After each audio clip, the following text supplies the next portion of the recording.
Undercut is a void or groove along the edge of the weld bead that's below the surface of the base metal. You can avoid this by always watching the outside edges to make sure the puddle is filling in and tying in at the surface. There's an arc force at the end of this rod that we can use to help manipulate the weld puddle by angling the rod. Think of it more like pushing the puddle instead of dragging it. Generally speaking, the straighter up and down you hold the rod, the less weld buildup. As you angle the rod, the more the weld bead will stack up. When the rod is held straight up and down, all the heat is concentrated right under the rod, and the arc force drives the puddle down. This results in deep penetration and spreads the puddle out for a flatter weld bead. As the rod is angled, the arc force is directed more to the back of the puddle, allowing the weld to build up. If the rod is angled too low, the arc is directed right where you're trying to build weld, making the puddle hard to control. You will run into situations where you may want to flatten out the weld, or you'll need to push the puddle back more, so you'll use different rod angles. When you're starting out, an angle somewhere between 45 degrees and straight up and down is comfortable, allows a good view of the puddle, and works well for building weld bead. The rod size is the diameter measurement of the metal in the electrode. Common sizes are 332, 1/8, and 532. Most welding rod size charts, where they give the metal thickness to the rod size and amperage setting, are generally from the point of view of maximum weld in minimum amount of time, often not taking into account the welder's ability or different welding situations. You can always use a smaller diameter rod for better control. It just takes a little longer to build up weld bead. This is a 1/8 E6010 electrode, and this is the most common size used. The manufacturer's recommended amperage setting is from 75 to 130 amps. They're saying this rod will work over a 55 amp range. The specific amperage setting is considered a variable and depends on metal thickness, position of the weld, and the welder's ability. The whole purpose in arc welding is to get the base metals hot enough to melt, forming a molten puddle. If the amperage is set too low, the base metal doesn't get hot enough, and the puddle looks like it's following the rod around. If the amperage is set too high, the base metal gets too hot. The stronger arc force gouges deep into the base metal and pushes the puddle back. When the amperage is set about right, the puddle will spread out and the outside edges tie in immediately. You can ease the puddle around, kind of pushing it with the movement of the rod. Depending on each welding situation, the amperage setting can change. Thicker metal dissipates the heat, so you need a little more amperage. Thinner metal will get hot fast, so you can use a little lower amperage. The final amperage setting is determined by what the molten puddle is doing. You do need a place to start, so try about the middle of the manufacturer's recommended range, and don't be afraid to go up or down a little bit. Welding really is about the temperature of the base metal, so we can't talk about the amperage setting without looking at the speed of progression, or travel speed.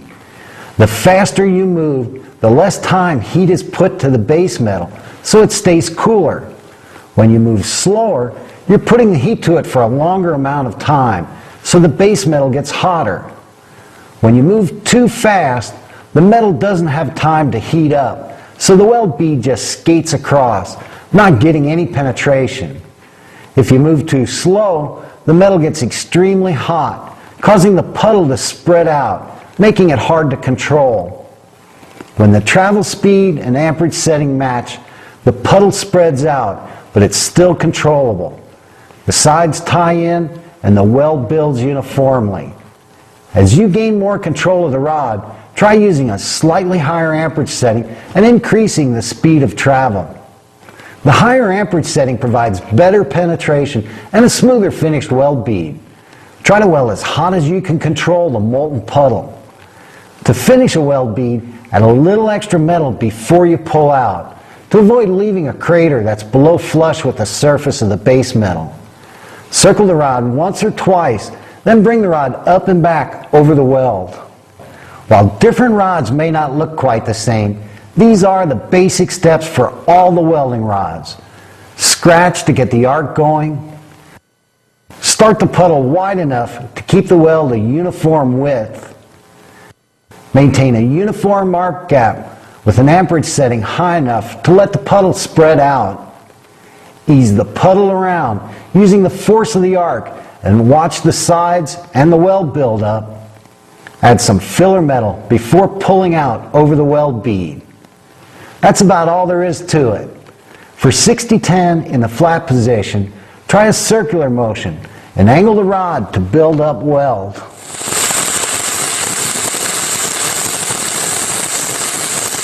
Watch the molten puddle, not the light. Keep the circles tight for a smoother weld bead. A zigzag motion will produce about the same weld. Watch the edges to make sure they're filling in and ease the puddle back and forth.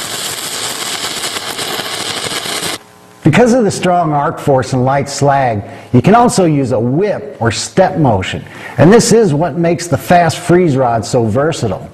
The tip of the rod is moved back so the arc is actually brought out of the puddle. Then molten metal is pushed back in. With the step motion, watch both sides and the weld build up every time you push the puddle in.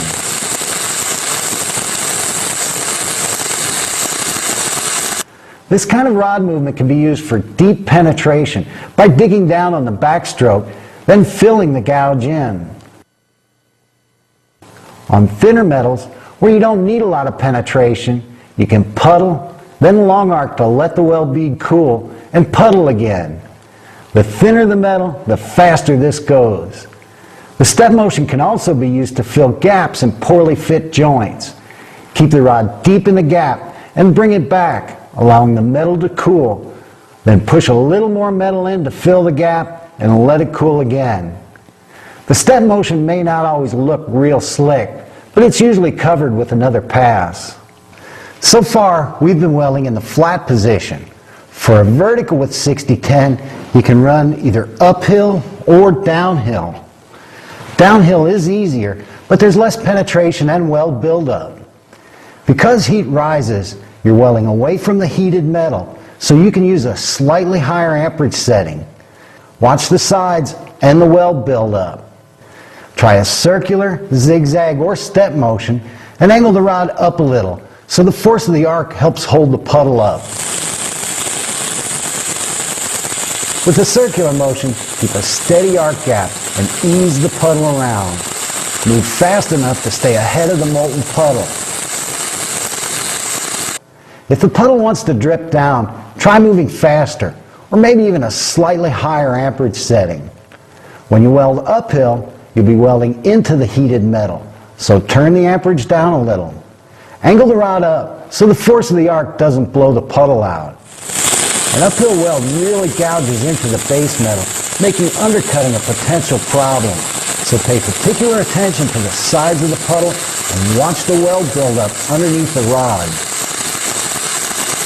If the base metal gets too hot, the puddle may fall out, or you might burn a hole right through the metal.